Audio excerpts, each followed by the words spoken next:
प्रेम से बोलिए सांचे दरबार की जय हो। ढबरुआ वाली माई, बड़की माई, रमा राउतपुर वाली माई, आबर समय माई, पाटन माई, सब माई के चरणों में हम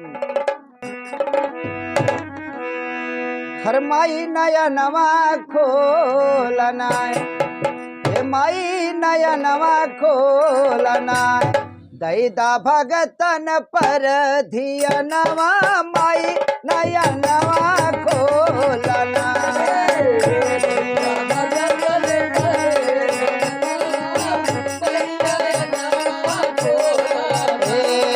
दैदा भगतन पर धिया नवा, माई नया नवा खोलना।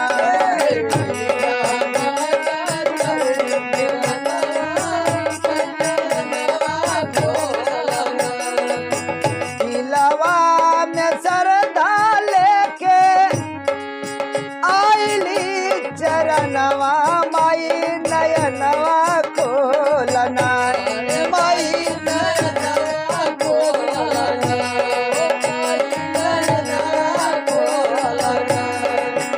जे तोरो हम चरणवा माई नया नवा खोलना, जे तोरो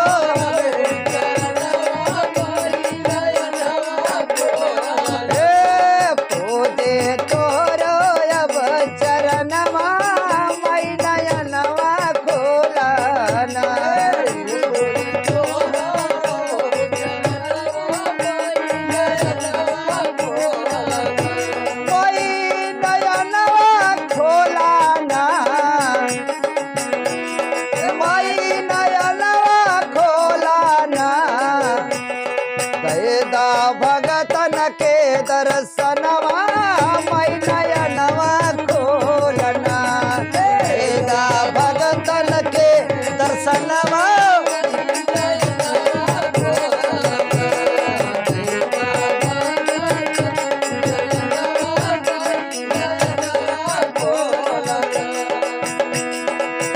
पूरा कैदा मोर यार मनवा, माई नया नवा खोलना।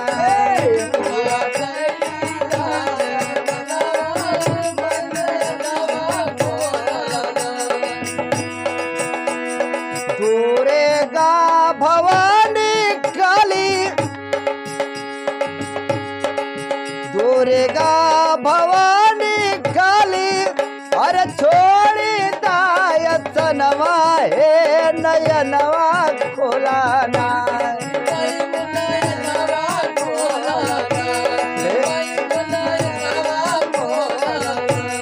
दैदा बबुओ के दर्शनवा, माई नया नवा खोलना।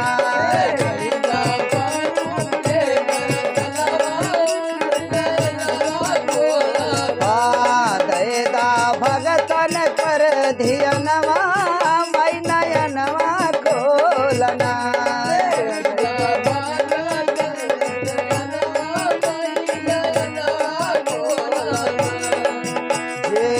जो भी मांगे मैया, हे माई जो तेरे दरबार में जो मांगता है सबको मिलता है, मैं भी तेरे दरबार में मांग रहा हूँ।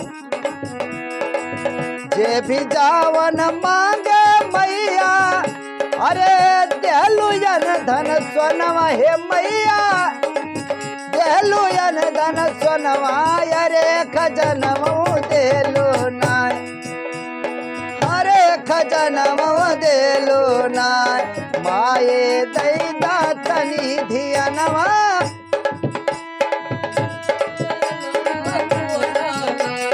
माये दैदा आज धियनवा, तनी नया नवा खोलना।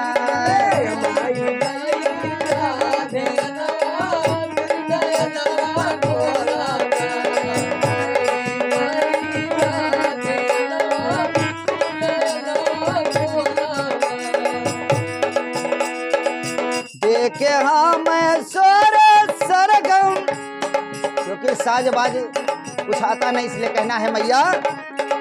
दैदा हम के स्वर सरगम, माई नया नवा खोलना, माई नया नवा खोलाना, लिख ले सुंदर कवि तोर तनवा माई नयनवा खोलाना, दयदा भगतन पर दर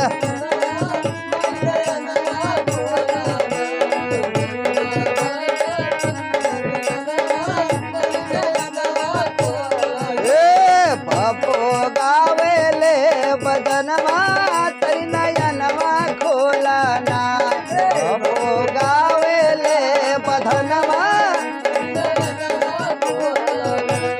हे नयनवा खोलाना, माई बर नयनवा खोलाना, दयदा भगतन पर धियनवो माई नयनवा खोलाना, दयदा भगतन पर धियनवा